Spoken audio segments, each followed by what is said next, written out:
Today what I'm demonstrating is the nuclear chemistry simulation. Let's do an example of alpha decay. Let's assume that we have boron that has a mass of 8.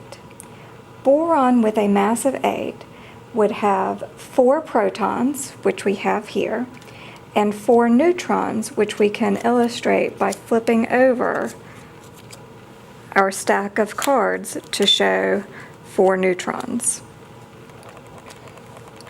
In alpha decay, what happens is an alpha particle is removed or ejected. An alpha particle is represented by 2 protons and 2 neutrons. So if we take away 2 neutrons and 2 protons, then we are left with 2 protons and 2 neutrons. 2 protons represents the element helium. Helium with 2 neutrons means that we have helium that has a total mass of 4.